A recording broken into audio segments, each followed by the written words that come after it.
execution matches your enthusiasm, I got a job for you if you're looking to keep busy. Here are the details.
And welcome everybody to Soul Voices. I am Griffin Gaming RPG, and we're back on another Saturday afternoon, and I'm back with my good buddy and co-host, Fastcart FC. How are you, buddy?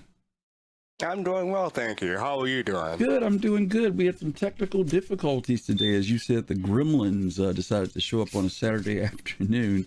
No, that was your thing. That was from way back when we first started. Yeah, from the early day. Oh God, I forgot about those days. Yeah, when it was like every week, right? It was something going on. Right.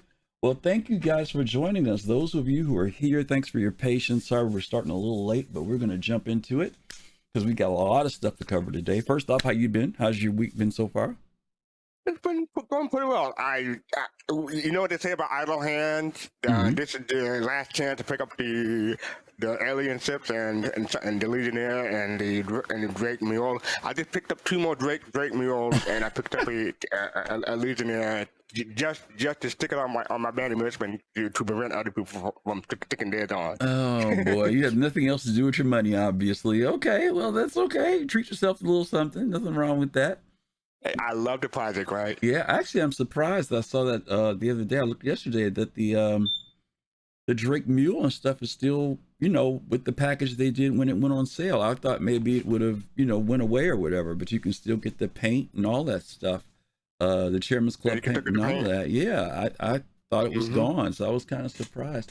Speaking of, tomorrow we're going to be doing the Drake show, something you've been looking forward to. We got a special guest coming tomorrow, Paul Shelley, and we're going to do a giveaway tomorrow. So we'll do a Drake giveaway. And you mentioned that there was a ship you had that you said we could do, right? Which is what? Yeah, the Drake Vulture. Drake Vulture. Okay, so we'll be giving away a Vulture tomorrow. So for those of you who might be interested in salvaging in the game, we're going to do that on our Sunday show. So hopefully you guys can be here for that.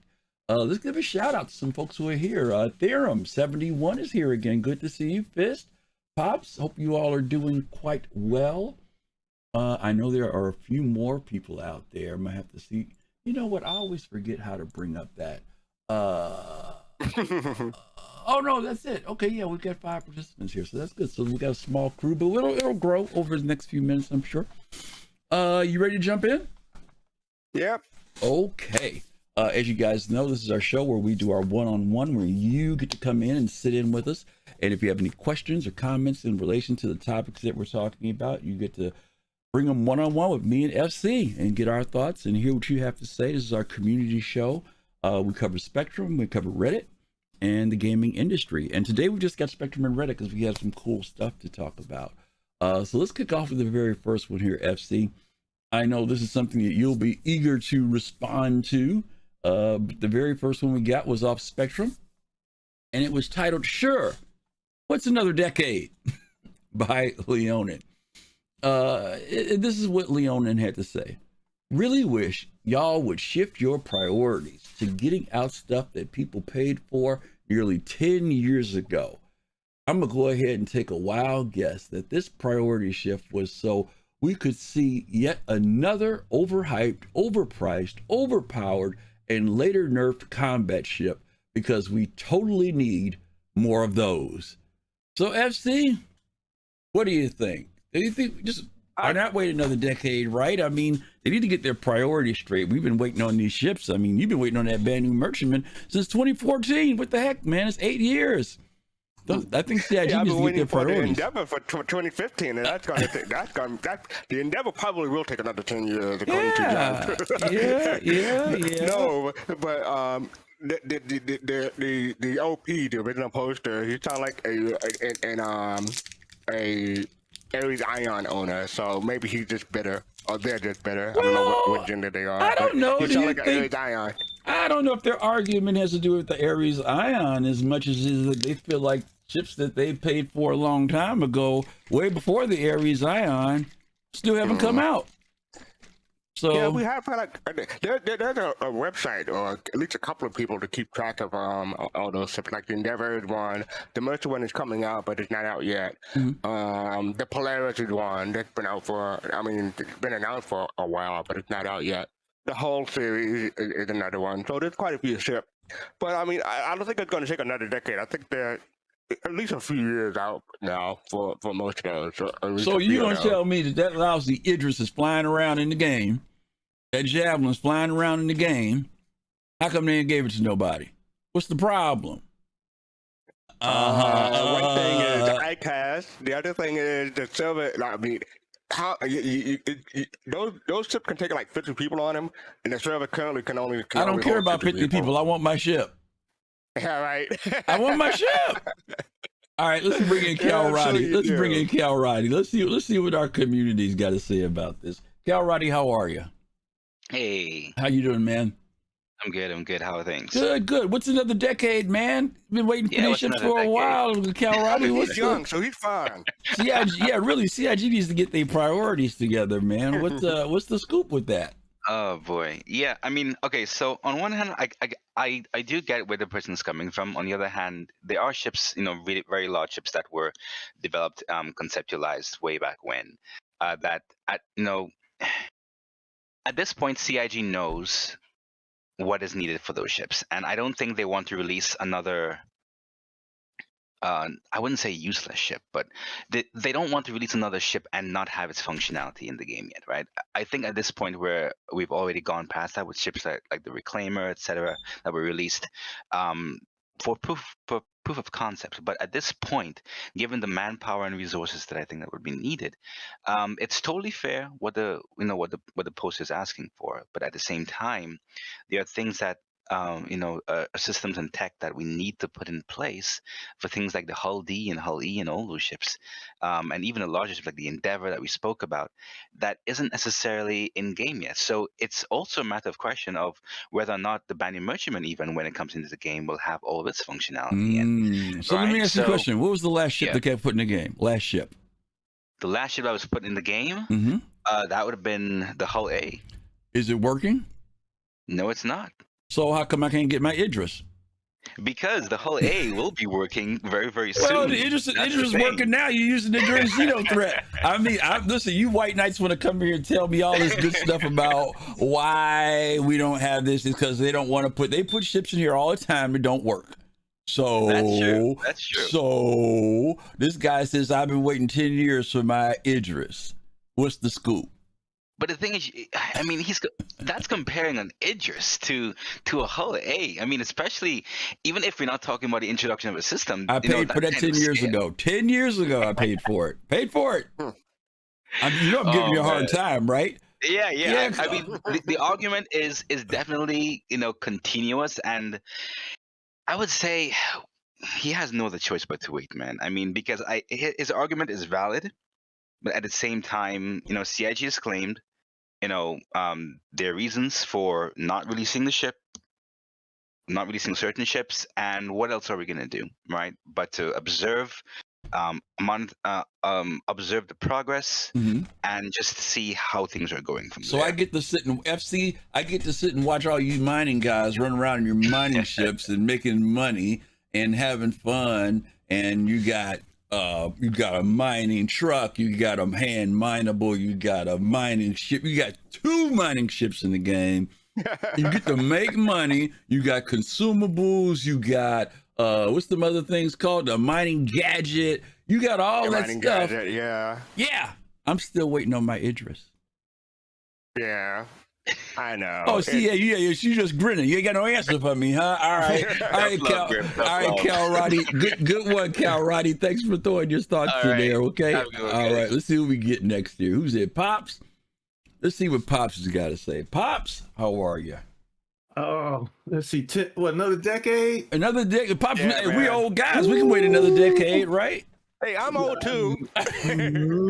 I'll be 73. Oh, so let me see. What am okay. I gonna do? What am I gonna do at 73? Let's see. I gotta get more Geritol. Okay. I gotta get, some other things. Okay. 10 more years of fried chicken. Okay. So, Okay. All right. Let me drop this in real quick. Pops, listen. If you guys want to come in like Pops and Cal Roddy just did, don't forget to hit that link. It'll bring you right to the green room, our queue, and you'll be able to come in and give us your thoughts on what we're talking about as well. All right, Pops. So this is the topic. Sure. What's another decade? This guy says, I wish y'all, talking about CIG, would get your priorities together, because people paid for their ships 10 years ago.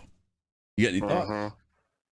Honestly, for me, I will become probably a dark gray knight. If I think I'd wait 10 more years, yeah, I'll be a little salty. Mm-hmm. I don't know. You may have to fight Dark Knight 75 for that title.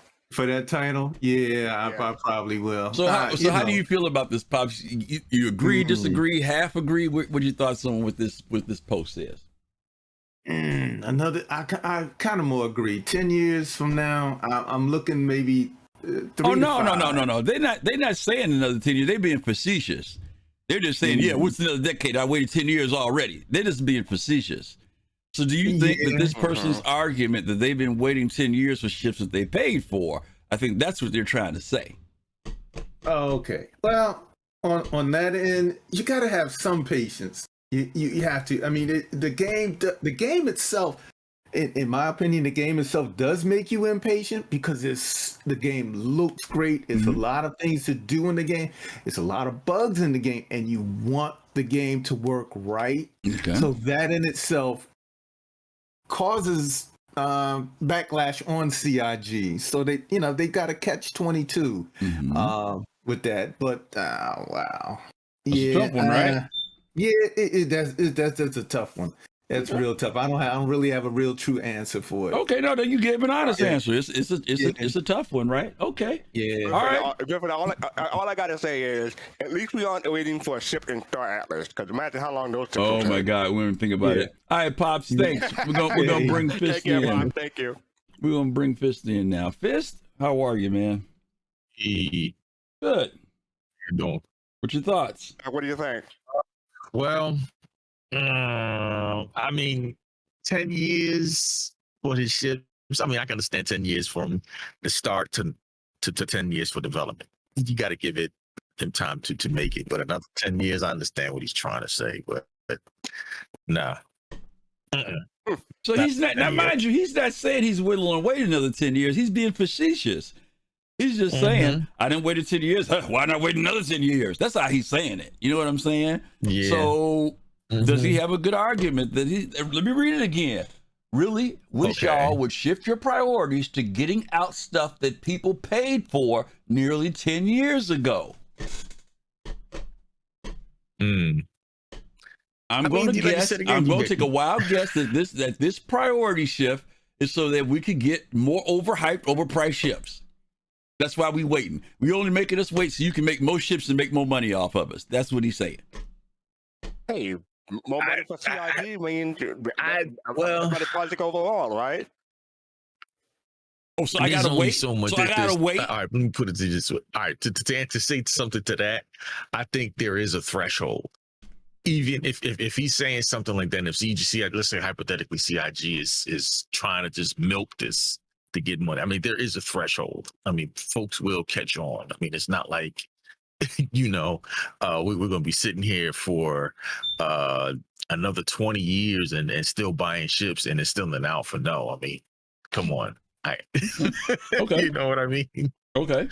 That's so not going to happen. So you feel like there is a threshold?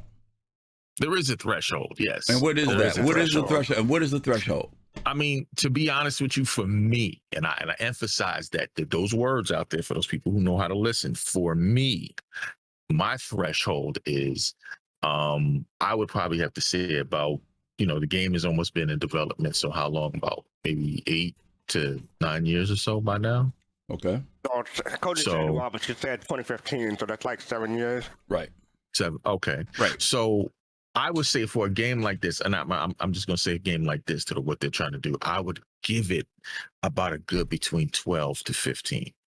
Depending upon what they're trying to do. I'm not talking about I'm not talking about Squadron 42. I'm not talking about Squadron 42. I'm talking about Star Citizen. I'm talking about Star Citizen. Okay. All right. So 2027 is what you're saying? Something like that, right? Yeah. Okay. All right, Fist. We're gonna bring in one more. Thank you, Fist. There's some good thoughts there. We're gonna bring in BBG, Big Black Gaming, get his thoughts, and then I'm gonna give you my thoughts. BBG, how the heck are you? Greetings and salutations. Greetings. What's going on, brother? You got some thoughts? Yeah, I mean, if this sentiment was, we were in the barbershop, right? If we were sitting in the barbershop and we were talking Star Citizen, you could imagine the full spectrum of sentiment would include somebody saying something like this, right? Give me what I paid for, right? And you can imagine some nods. There'd be some nods around the barbershop, right? It wouldn't be an unreasonable sentiment. But I think Fist to Face has the take on this correct, right? Which is where you stand depends on where you sit, right? And so where I sit is I'm beginning to see things and do things in game with the level of fidelity that is valuable to me. I want to continue to see that development. I also have an overarching view on this game that is different than the 170 games I have in my Steam library, which is I want this game to reach as far as it can reach, to do the best possible universe sim they can do. And I've said this before, if every game in my library was developed like that, I'd be upset. Right? I'd be upset. Okay. Right? Because I feel like I wouldn't be getting any gaming in. But that's not, this is one game that's doing that. So I can tolerate one game in my library where it is reaching in this way. But let me throw something at you, VBG. I paid, unlike your 117 or whatever ships you got in your Steam, I have probably spent that much on this one ship. Right. So me dropping a K or 1,500 ain't no joke. So why am I waiting on my stuff? Well, I mean, if that's the criteria we're going to use, I'm only basing it on the fact that they said 10 years. I'm trying to go back to what ships were announced 10 years ago. You know what I'm saying? Right. So if I'm taking this person literally, they may be exaggerating, but let's just assume that they're referring back to the days of the Javelin, the Idris, what else was out in the beginning? Fast Card. Some of those smaller ships that they were talking about, like the Aurora, stuff like that, right? So. And what did they say 10 years about? Well, what did they say 10 years about that? What they said was, I'll read it again. Really? Oh, what you mean? What did CIG say, or what did the person say? Right. Did the CIG tell you were supporting the game 10 years ago? No, they had to add that after a lawsuit. So, but right. If it's a new person, then yes, they've had to click on that acknowledgement. And as a matter of fact, anyone who bought a ship in the last 2 or 3 years, I want to say, had to click on that acknowledgement that says, oh, I forget the exact wording, but it legally is saying that, this is a project that, it may not be out immediately, and you acknowledge that you know this. Yeah, I can tell you that, I've been in the project since December of 2014. Right. And I support the project at a certain level that's kind of high, right? It's kind of extensive, right? Other people spend thousands of dollars on golf and golf lessons. I spend it on things like this. So, my position on it is, yes, it's a reasonable position, but overall, we are seeing progress in development. But I think that to be really real, if that tension remains present in the community, I think it's an important forcing function for CIG, right, and for Chris Roberts. I think the tension is healthy. Okay. I like that we're going back and forth on it, not only here but in the community, because CIG needs to see that it isn't just the Martin Luther Kings out here non-violently engaging with them. We get the Malcolm X's in the back too, or a little upset, right? Okay, fair enough. Can you imagine if backers started taking a by any means necessary stance in this game? Oh my God! So let me. You want to deal with us because around the corner is the other brother. That's right. Like us, That's right. He ain't like us. Let me give you guys something to ponder here. Y'all give me y'all thoughts, and we're gonna move on to question 2. Since BBG is in here, I'll keep him in here some feedback. 1, if you've been in here 10 years, you know how this game is being developed.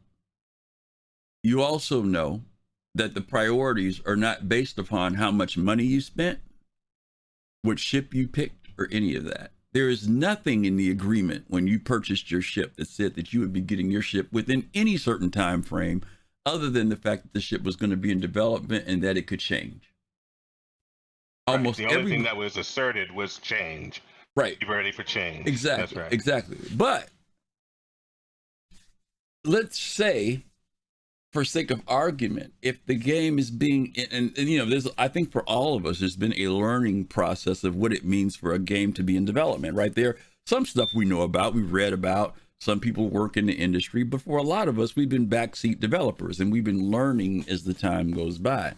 And for anybody, as you mentioned, you've been in since 2014, I'm sure the things you've learned about the process that CIG is doing. You've learned about their successes and their failures. Absolutely. I wonder. Absolutely. I wonder whether or not we bring expectations to the game that aren't fair. Expectation number 1: I've spent a lot of money, so therefore, blah blah blah blah. Expectation. Expectation. The hype of a ship that can carry 24 people, and I can't wait to take that into the universe. Without thinking about what does that mean? We've never seen it before. We've never seen it in any game. So why is there an expectation that certain things should happen within a certain time frame when it's something that we've never seen happen before? Right. And so my concern is that, because I don't want to go to the word entitlement, because it would be very easy to drift into that just well, now. it would be easy to drift into entitlement to a degree as consumers.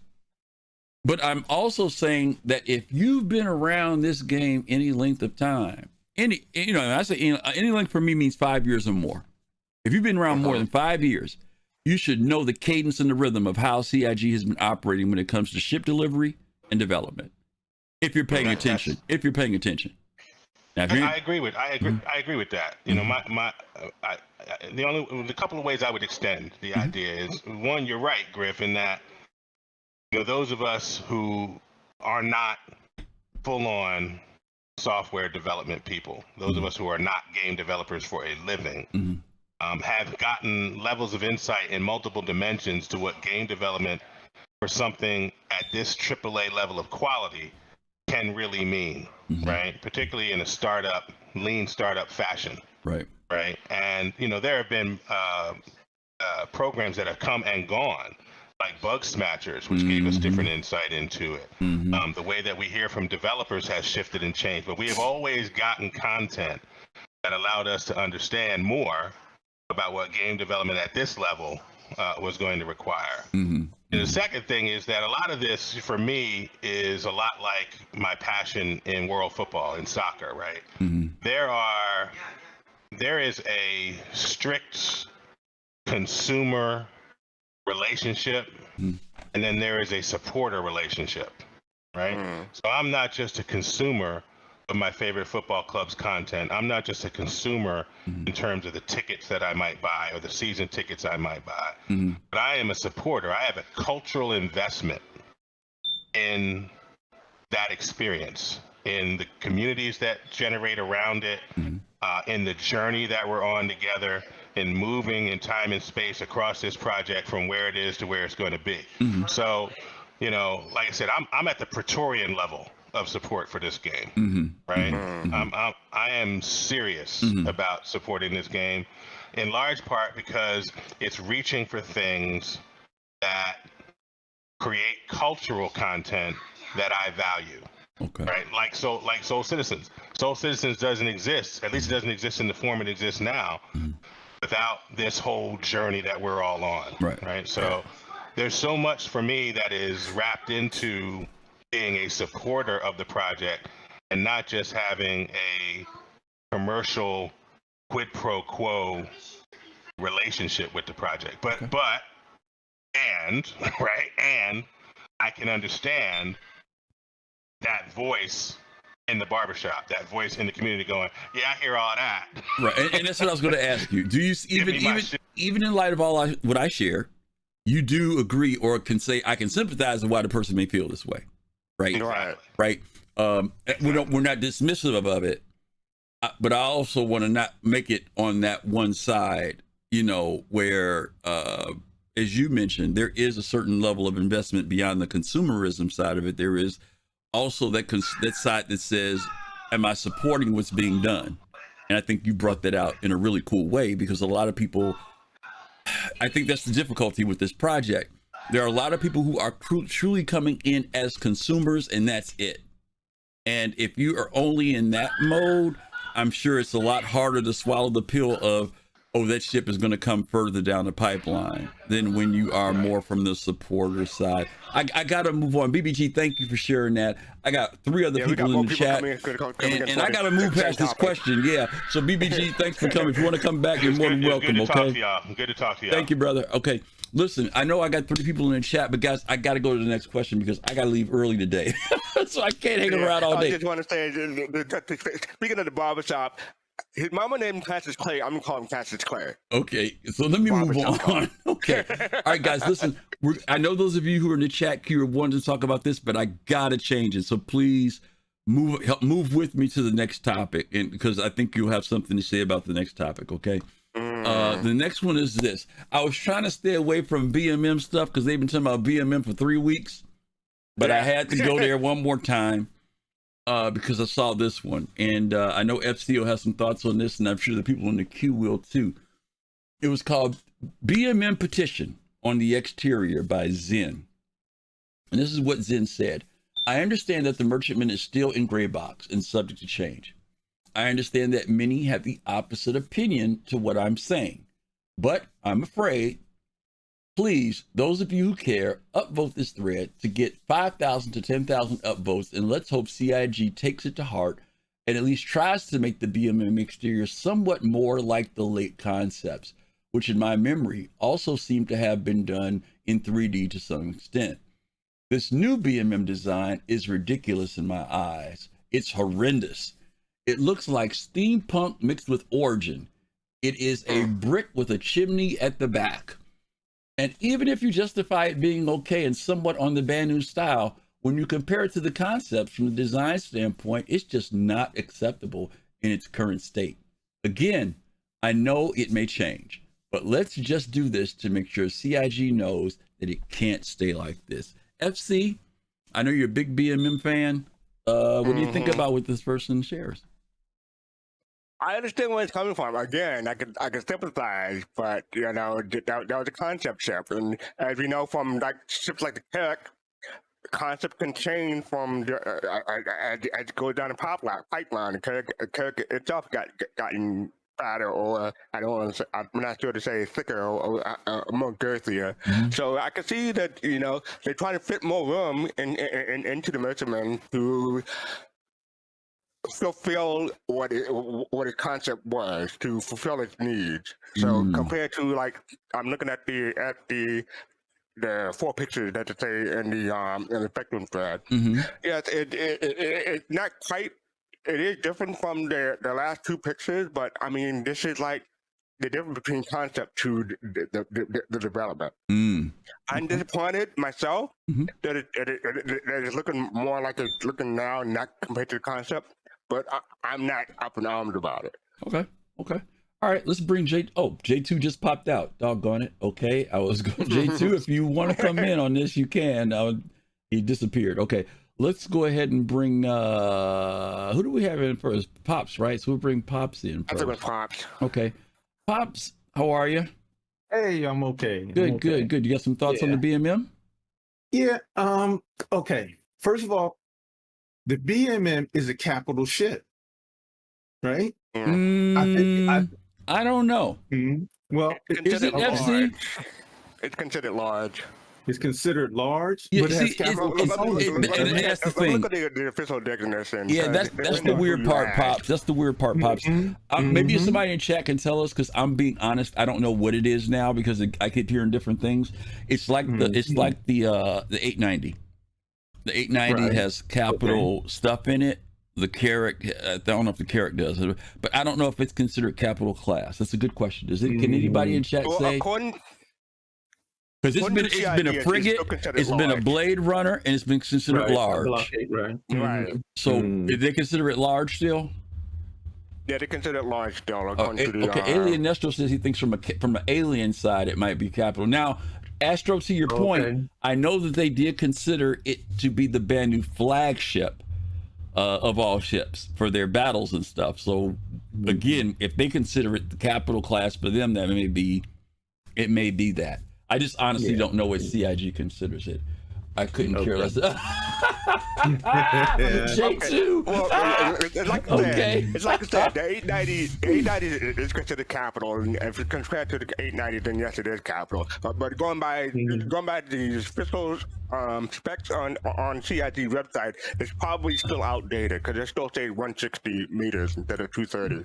Right. So yeah, if it's big, if it's about the same size as the 890, then yes, it is considered capital. Shady says that if it uses one capital class component, it's a capital. Okay, so go ahead, Pops. You were saying about it. Yeah, I think that's a direction for the size change, because I think it needed to move to some. I don't think they're talking about size. I think they're talking about the exterior aesthetics. They're talking about the interior, anything. They're talking about the way it looks at this point. Right. That my point on the size difference had to do with that. Just that one point, and they growing in size. Okay. The other point is, I've expressed this before, I do wish that it had a little bit more of an alien look to it. Okay.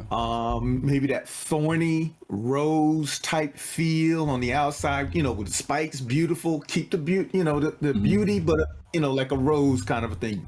Beautiful but deadly. Okay. Kind of a thing. But they could do that with skins. Possibly they could add things with skins. They could, yeah. They could give it that more. I don't see them doing that, though. But I was going to say I think that the aesthetic that they're talking about, though, Pops, is not that, not like the skin of it or the paint. I think that the concern is, you've seen some of the memes that people have put out of the thing looking like a duck, that the nose widened out, stuff like that. I think that is maybe what people are some people are a little bit concerned about. But I hear what you're saying. If they could come up with something, because there were, on a couple of earlier variations, they showed one that was a very smooth one, and then there was one that looked like you said very scaly, and it was the same exterior same, but the skin was entirely different. It did look a little more alien-esque, I guess you could say. We're gonna say FC. Astro just asked, do you have a picture of the original concept? It's in my background, and I just put it in YouTube chat. But yes, compared to the original from 2013, it's a lot different. But like I said, it did grow in scale, grow in size, and it had to fit the metrics of the game. Because back in 2013, metrics were not really on their mind. So. I just wanted one more thing about the front, and I think it's widened for a reason. I don't know why yet, but I think it's there for a reason. I think it may be a surprise for everybody to find out why they did that. Oh yeah, I would agree with you 100%, Pops. I think that again, when this Fast Card alluded to this earlier, when the ship was first designed, they told us only a few things that would be in that ship. It had not been completely done. The artist's rendering was told, here's a ship that's supposed to be able to do this. They created some stuff, but over time, we have found things in that ship that we didn't know existed before that have helped to expand the ship. So, all right, let me bring in Fist Pops. Thanks for dropping in. Alrighty. All right, let's bring Fist in for a second here. I'm going to try real quick, FC, to bring up the original image if I can. Hopefully this computer won't act up on me again. Fist, you there? Yes, I'm here. All right, buddy. How are you? I'm good. You got some thoughts on this one? Yeah, actually, you know, when and I'll say this from my opinion. When I first saw the Band of Merchant, I saw it, you know, like right as you bringing it up. It has a very, you know, dark, kind of like Mad Max's, because you know you see like the spikes at the top, kind of a thing like that, kind of like, you know, really iron, almost in a lot of ways it's kind of like into the Vandals. Fisk, would you agree with me that it looked like it kind of like an HR Geiger, or it kind of feel like from Aliens? It's possible. Yeah, I could see what you're saying. To me though, now I can understand that the way they changed the design, because hey, all right, well, metrics and other things like that, well, we can't, what they want to really do with the ship, you know, they may have to change the design. The only thing is I was questioning was, why did they change the texture of it? Why did they change the paint? Why did they make it more lighter than originally it was darker? Well, what you saw there, mind you, was still in gray box, white box phase. That was not final painting or any final art or anything. They put something on it so we could be able to see what the ship looked like. And again, I got to keep emphasizing this. I don't think the issue is about paint or skins. It is about the physical changes from what you see on the screen there to what we saw on the screen a week ago, which shows a different ship. Do you think that if they did look at put that kind of look onto the ship that they have now, do you think people would complain less? If it looked like if the color and stuff like that. You guys keep talking about color and stuff. I'm not talking about paint, color, and skin. No, I'm talking about look at that ship on the screen. That ship on the screen has a total physical design that is different than what you saw in the most recent presentation. And the You're correct. I mean, the pointy nose and all that. To me, and I agree. I was saying for me, and I was saying that, you know, because of like you said, metrics and things like that. I don't know when you're building out a ship as far as with CIG, you know, how that will, you know, work out for a person to be able to walk down a corridor, you know, or how the guns would come out and stuff like that, you know, because the design of that ship may limit you to be able to not, maybe that ship should, let's say that ship should have size. I'm just hypothetically, please do not, you know, quote me on this, but let's say that ship should have had hypothetically size 11s, right? On it.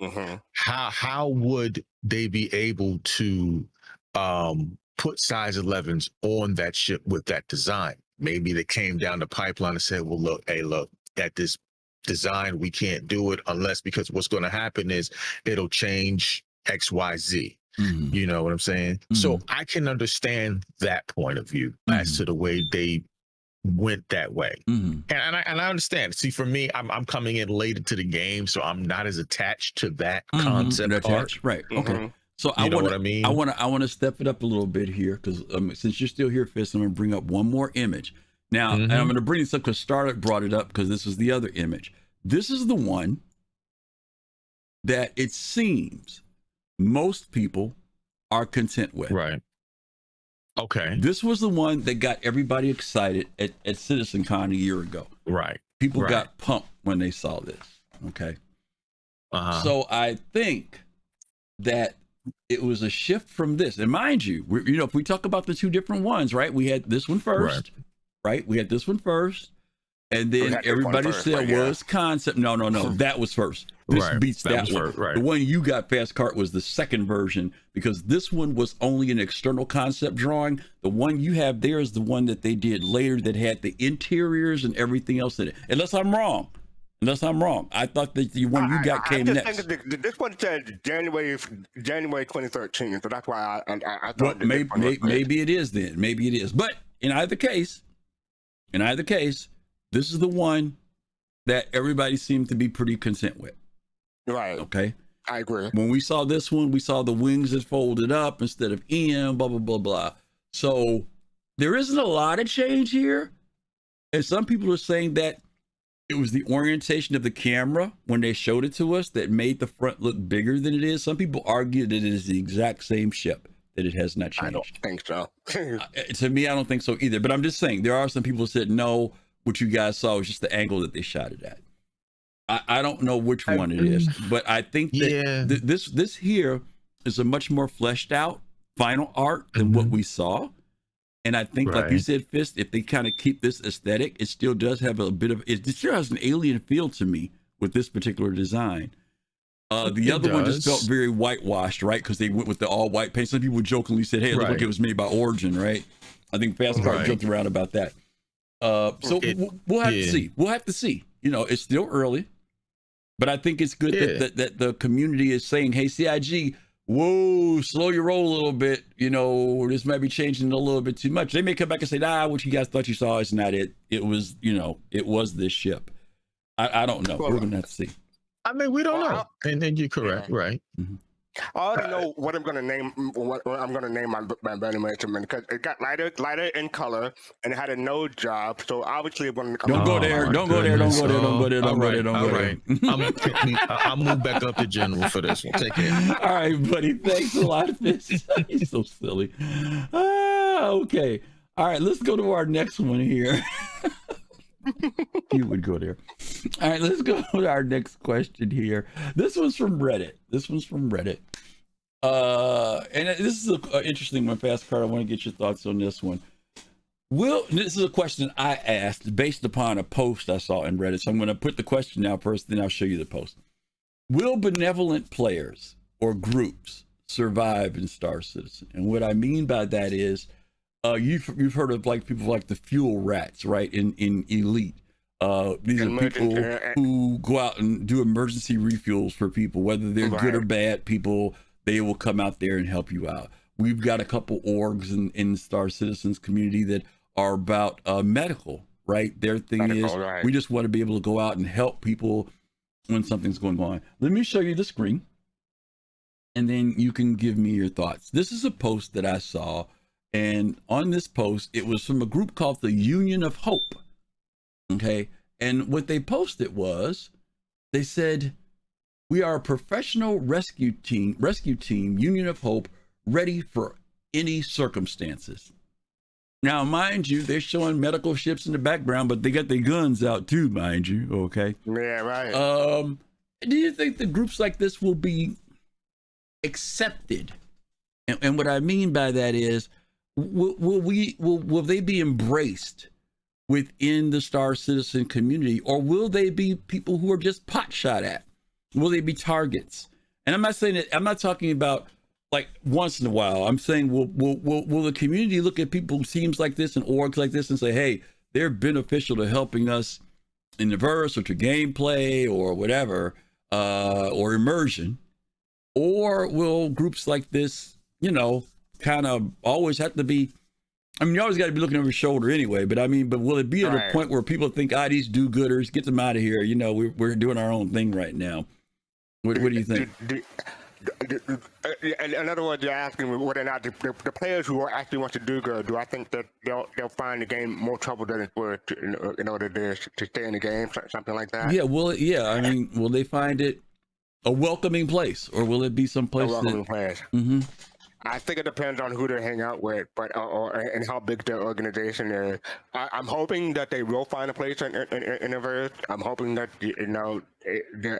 the good outweigh the bad, but there will be times when people will take pots at them. And so I think it'll be a combination of both, but I can't really say what the balance would be. I'm hoping it'll be a better balance for them to have fun and not be aggravated by people taking pots at them. But I think, okay, here's the when Star Citizen first launched, that first 2 weeks of the first month, it's going to be hell because it's going to be a whole lot of new people coming in, and a whole lot of griefers and people trying to play their own way rather than how the game is supposed to be, how Chris Roberts' vision is supposed to be played. And I think after that first month, it'll peter off, and people who will stay for the long run, I think then it'll be probably be more enjoyable after that. Okay. All right, let's bring J2 in. He's back and see what he's got some thoughts on this. Hey J2, how are you? Hello. Good. Hey, yeah, that's our question here. Will benevolent players or groups survive in Star Citizen? Yeah, I believe they will. I believe they'll be a big part of things, actually. Groups like the Med Rats and or Fuel Rats rather, and other things that I think they're going to be sort of integral. People look at Star Citizen the way it is now and think that's how it's going to stay, and it's not. Particularly in this regard, when we'll be talking about the reputation and the law systems. These are the things that are going to keep areas safe, and I believe ultimately Star Citizen is going to work out to be a lot like EVE is, where you've got different security levels throughout different sectors, and while PvP may never be turned off and you're never fully 100% safe, there will be plenty of areas where you can feel pretty comfortable and be out there to do your own thing. And I think these groups will operate well in those sort of sectors. And there will also be special, I mean, we see it now in the PvP arena. PvPers, a lot of them just want to PvP. They fall in with gankers and pirates and whatnot because they have no other options, to look for PvP. But once they do that, we see it regularly. It doesn't take long for a pirate group in any one particular location, whether they're camping SPK or they're camping Port Alisar or any of the spots where PvPers camp from time to time. It doesn't take. They're never there for very long before another group comes together and tries to challenge them. Right. As the game expands, those groups are going to be the ones that they're going to be the ones that are even more organized than the PvPers. We see pirate groups right now.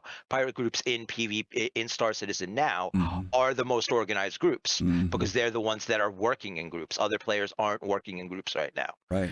As more and more multi-crew type gameplay comes online, and we're in situations where we need to sort of hire escorts to go out into dangerous areas and do mining or do trading or do certain other things, and we're in more situations. There's also not really a need to be rescued in the Stanton system. Currently it's very, just hitting that button and respawning is pretty much no different than the way we used to play. You can go do a corpse run, but we get all that gear from bunkers now. It doesn't even pay to really go and do a corpse run. You just, move along because chances are you already have an inventory that's full of junk armor and gear. So there's just, there's no need for these guys right now.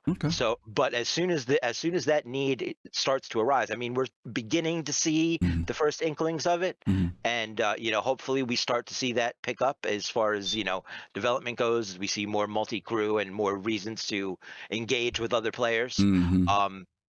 But yeah, once that happens, I believe that these are the groups that will be the most organized and dedicated, whereas the pirates and the PvPers, I'm sure there'll be organized and dedicated groups of them, but those guys are just that sort of mentality that a lot of them have. It's a punky sort of mentality.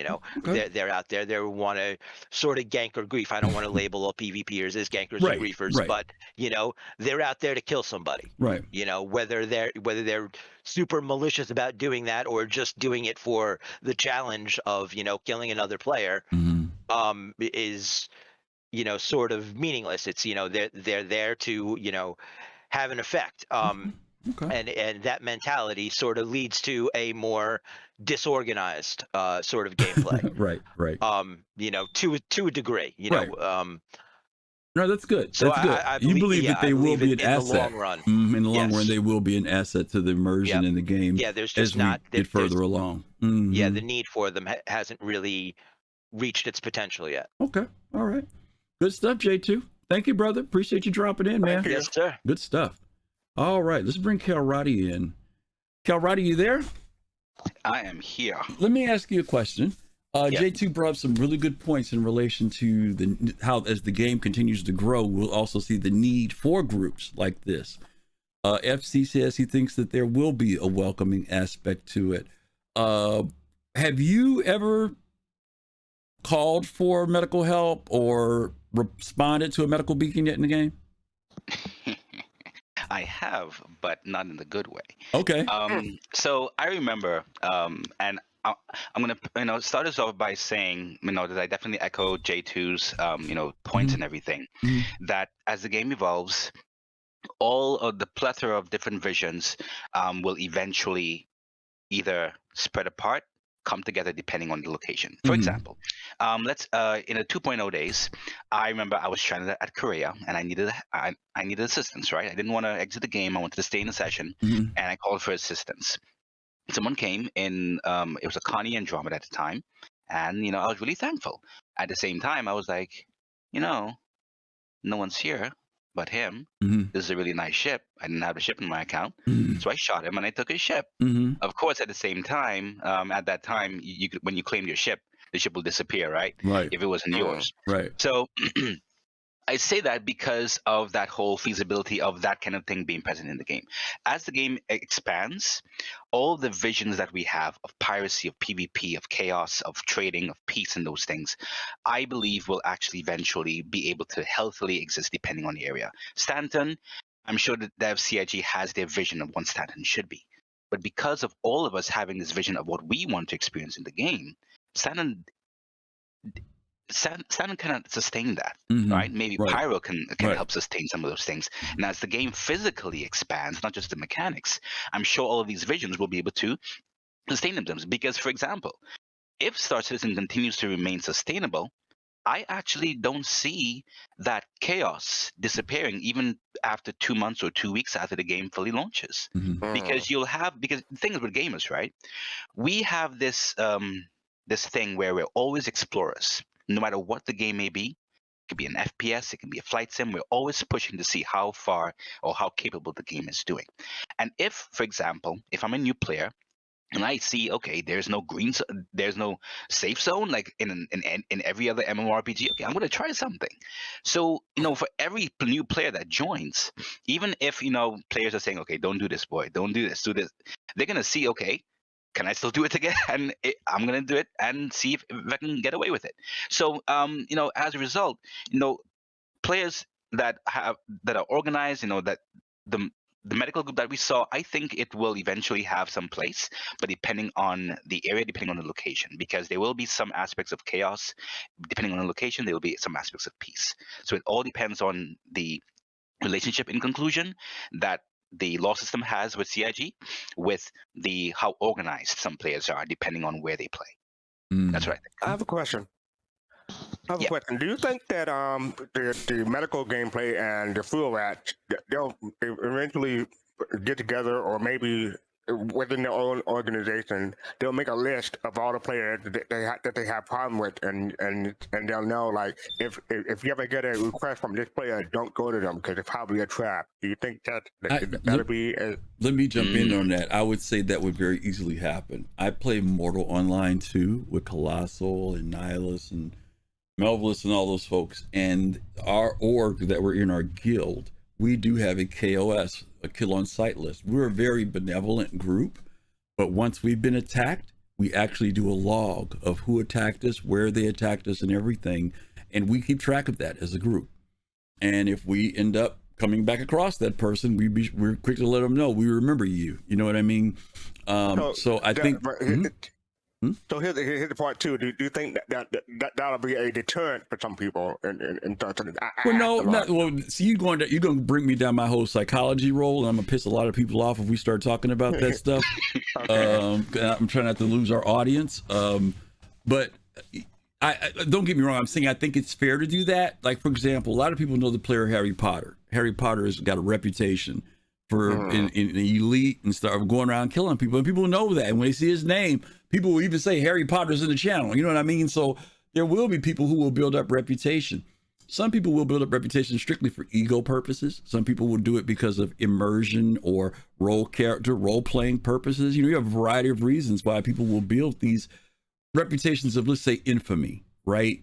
And that's okay within the game context. My issue is when we start getting into the psychotic side of it. That's when I got real problems, right? But I think it's okay for that to exist. But I think J2 said this.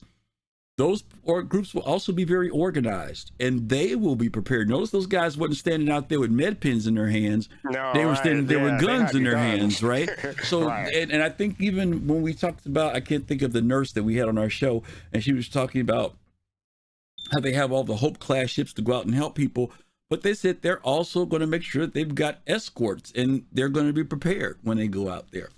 So I think it's not that people are going to be naive and think, I can just go ride around. I asked Calradi this question when I first came in. Calradi, every time I've done a medical case to go heal somebody, hadn't been that many. I've never been killed on any of them. I've never been on one of those times when somebody put a beacon out and the person turned around and shot me in the back. Now, I'm talking about based on how the game is now, right? Right. Because right now, most of the time it was in a bunker, something like that, And I just went in there and woke them up. They said thanks, and I left them to go finish their bunker. You know what I mean? So was there a reason? Like, my ship was locked up, so if they killed me, they went outside and couldn't get in it. You know what I mean? So, I don't get me wrong. I also understand the gameplay that does say, hey, I get killed, and I kill the guy because I need a ship to get out of here. Whatever the case may be. I get that too. I remember those days, Calradi, too, when you used to be able to shut your ship down when you were in a game. You go to a kiosk and reclaim it. And if the person was in quantum, the ship would disappear. And you'd be in space out there stuck. That was great. I used to love doing that to people if somebody stole my ship. But no, those are good points that you mentioned about the gameplay possibilities of what could come out of this. That's good stuff. All right. Yeah. Thank you, Calradi. Appreciate you. Anytime, man. All righty. Let's bring in one more. We got Fist, and then we're going to take on our last question here for the day. Hey, Fist. Hey, how are you? Good. What's going on, brother? What do you think? Will benevolent players and groups survive in Star Citizen? I have to piggyback off of Calradi's view on it. I think it'll be in select areas. I think it'll be they definitely will thrive. But like I said, just in select areas. I'm gonna say it from my opinion. I think it will be beneficial to the community for you to have them. Especially like a game like this, where folks you can you could trip and fall, it starts just doing a simple thing, and you'll need that, on standby. But as far as folks just taking shots at them and stuff like that, I mean, that's going to come with the territory. I'm quite sure they know that already, and I'm quite sure they already have been probably practicing, because I've seen on Twitter, I don't know if this is the same group or not, but I've seen on Twitter where they have I've seen like a medical board or whatever, and they have the big heavy microtech armor on, and they have somehow they got the somebody must have composited the medical sign onto the uniforms and stuff, and it looks cool. Okay. So I mean, I think it's beneficial to the community. Awesome. Okay. Very cool. Thank you, man. Appreciate you sharing your thoughts. Yep. All righty. So I think the conclusion is most people are hopeful for those kind of gameplay, or for people who participate in them. Yeah, absolutely. Okay. All right. We got our final question for today. This one's from Reddit too. FC, I'm sure you'll have some thoughts on this because you lived through this experience. Why the Mandatory SSD by TwoSpaceJunkies. And he says this, no, seriously, why? I'm genuinely curious. I wanted to post this on the main sub, but I'm not going to get honest opinions. Half of them are going to assume that I'm SSD-less, an SSD-less peasant, and the other half will derail the post, calling out stuff they will find in my post history and insulting me for playing Elite or whatever. They love to do that. I don't know why. Anyway, every game I played, even AAA titles such as Red Dead Redemption 2, Horizon Zero Dawn, which GOW, I know what that is, God of War, etc., can be played just fine on an HDD. They take longer to load, and maybe you will suffer some stutters here and there, but they play just fine. So, FC, why do you have to have an SSD? Why do I have to? What's so special about this game? Why can't they make it so it run on a regular hard drive? My quick answer is that the game is not optimized. We're still in development, so it's not really set to take advantage of all the optimization that the other games that they list have, because those are the final products and everything. But this game is still in development. So yes, you'll need an SSD. Plus, they load a lot of stuff into your RAM, both your graphic memory and your PC memory. So if you want to have a smoother experience, a better FPS, then yes, you'll need an SSD at least for now. So are you down the line? Who knows? Are you trying to say that when this game is optimized, you'll be able to run it on an HDD? It'll be better, but I don't think it'll be. No, I don't think. I think you still need an SSD even then. But who knows? All right, let's bring Pops in Space in real quick. Pops, how are you? Okay. Yeah, what do you think about this SSD? Mandatory, got to have one. Yeah, I think a lot of people may forget this. When software moves, hardware must move with it. Mm-hmm. You know, technology, they both travel together. And SSDs are going to be, spindle hard drives are going to be gone because technology changes. Just like we see now, the next generation video cards that are coming out, they've had to build a whole new set of power supplies in order to handle the power that's getting ready to come out. Okay. They have to move together. You can't have an advancement in software without an advancement in hardware. Okay. Yeah. All right, Pops. All right. Nice and to the point. I like that. Way to go. Thank you, brother. All right, let's bring Calradi and Reload. Reload says it'll be optimized to run on a Wii. Yeah, I saw that. That made me chuckle too. Calradi, why do we tell everybody make sure you go out and get an SSD? Why do we have to? So I'm very glad that from the get-go, I think it was the get-go, yeah.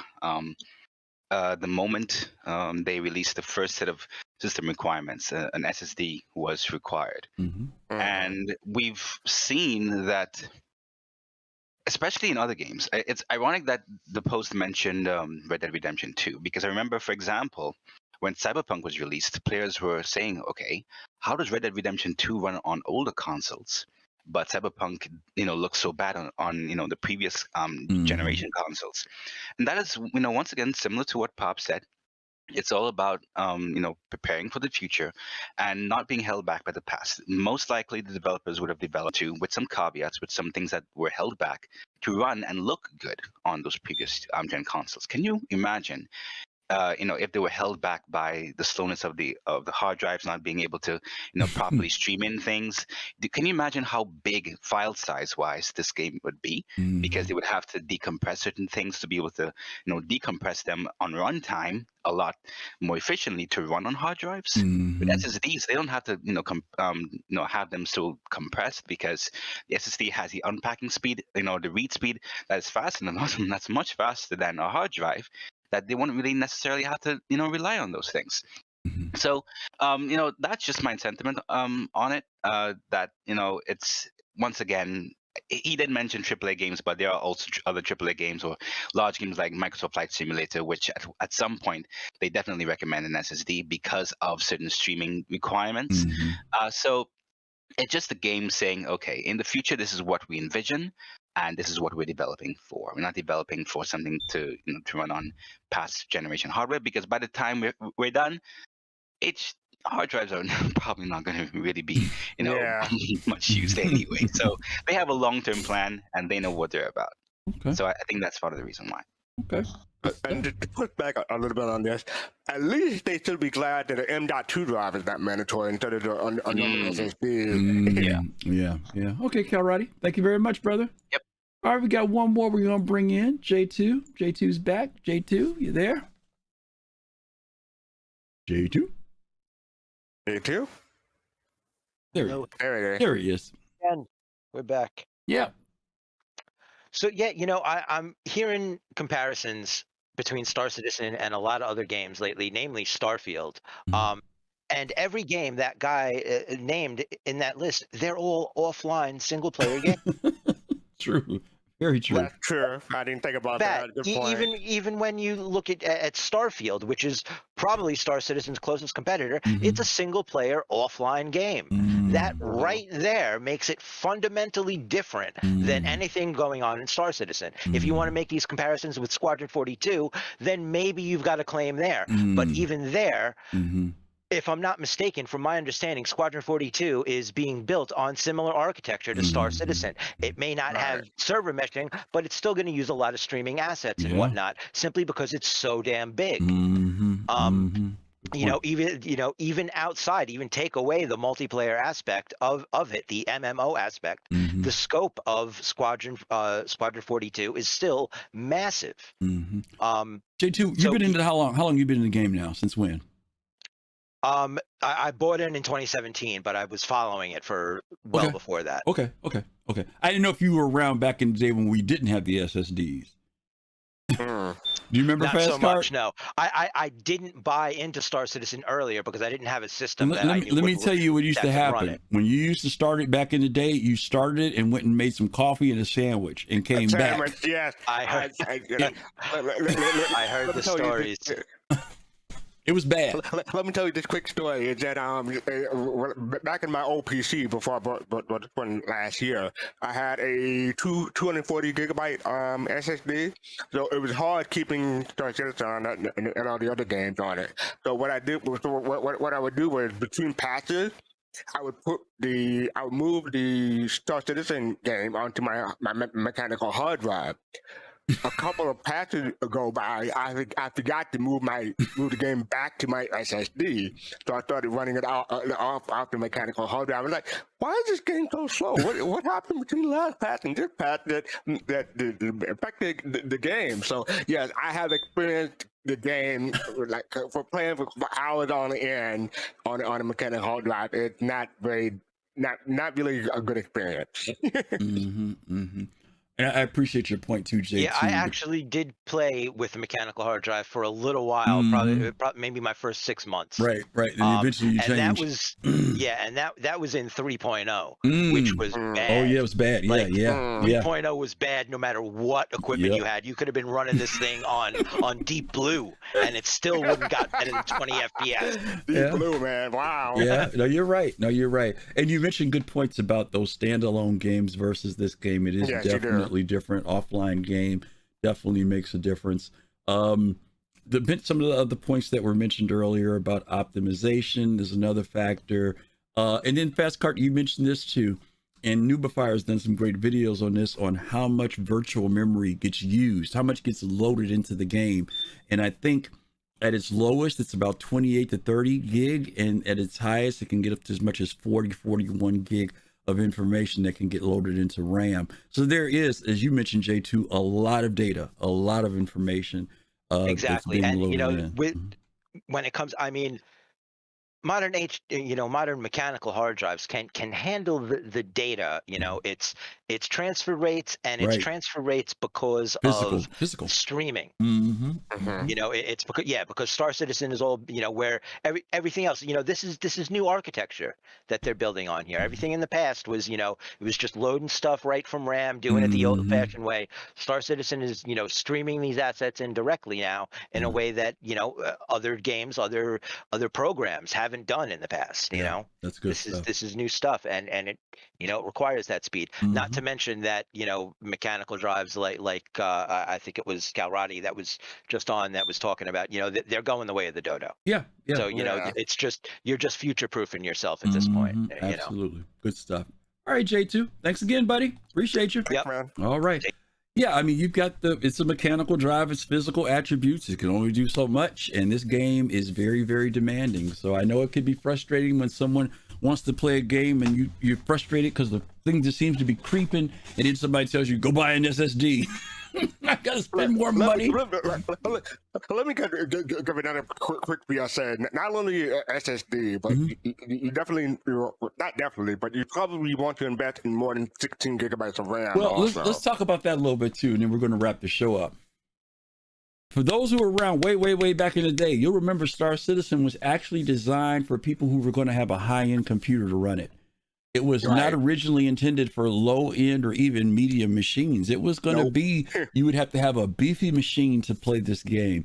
And that eventually, was what Chris Roberts said, right? Absolutely. And so, but Chris over time said he wanted to make the game so that people with a moderate unit, an average computer, could play it without difficulty. And we've seen that the game has moved to that. I remember when the requirement was 8 gig of 16 and 16 gig of RAM. I run right now with 64. I think before this last computer, I was at 32 for a little while because I felt that I could see that to me there was a difference in gameplay.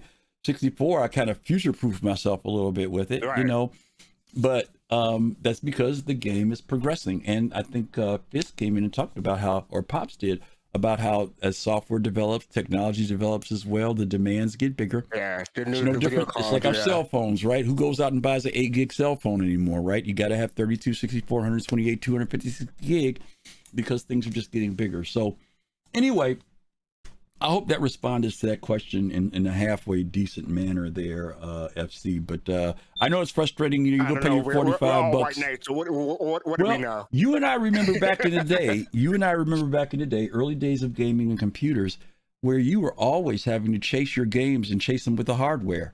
If a game came out that had sound, you went out and bought the latest sound blaster, whatever, right? Or you upgraded your modem. I mean, that hardware upgrading was something that used to just happen almost every year. Every 2 years, you bought something new, whether it was a new RAM or graphics or sound card. There was always this constant trying to keep up with the technology because back then, games were growing, not just in the sense of how many games were out there, but the technology behind them was growing, and things became more demanding for us as PC game players. So, it's just... I still remember the first time I got my Monster 3D Voodoo card. Yeah, Voodoo. I remember that. I remember getting my Sound Blaster, my Sound Blaster Pro card, and hearing 8-bit sound and 16-bit sound for the first time. I think it was the greatest thing in the world, you know.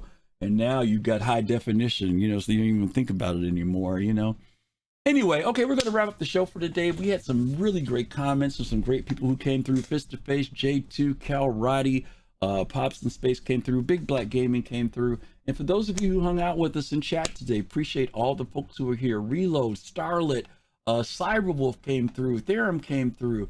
Really, really appreciate you guys being here to support us on a Saturday afternoon. And hopefully you enjoyed the conversations that we had. What we got going on tomorrow, Fast Cart? What we happening for Sunday show? We have our continuation of the Shipyard series. We're talking about Drake Interplanetary Ship, so that'll be a whole lot of ships. And we'll have a special guest, Paul, the Active Hub Shelley, on tomorrow. That'll be 8 p.m. Eastern, midnight UTC. Yes, absolutely. That'll be on our Twitch channel, not our YouTube channel. Yes. And we're going to be doing a giveaway tomorrow as well. So we hope you guys can join us. Tell your friends, tell your family. By the way, FC, we are about 45 people short of reaching 2,000 Twitch followers. We are getting close. And I would say that when we hit that 2,000 mark, maybe we'll shoot for it from next Sunday instead of tomorrow. We'll give away the whole C. What do you think? Oh, a whole C. Okay, that sounds good. Whole C. We can do that. So you guys get the word out. Keep it to yourself if you want to be greedy. We're gonna try to give away a whole C when we hit the 2,000 mark. Hopefully, we'll do that on the first weekend of July. 4th of July is coming up, but tomorrow will be our final show for the month of June, which is, as you mentioned, Fast Cart Drake. Looking forward to seeing Paul, the lore master, who's going to share some really good stuff with us about Drake Interplanetary. And don't forget, on Thursday, you guys come back to join Fast Cart and the team for Soul Talk on Thursdays at 9 p.m. Eastern Time, where we have our group panel discussion about all things Star Citizen. And I think that's about it, right? Is that it? Yep, that's about it. Oh, and also check out our new reacting to reviews. Yes, episode. we'll have a That's new on one YouTube. coming out this week. Yeah, I forget what movie. I don't know if we're doing Thor or what, but we've got one coming up. So we're going to knock that out pretty soon, too. All right, my friend. Thank you so much for being here with me, Fast Cart, today, helping me get through the show. And to those of you who are here, thanks again. We appreciate you guys as always. We always tell you, take care of yourselves, stay safe, and peace, love, and soul. Take care. We'll see you soon.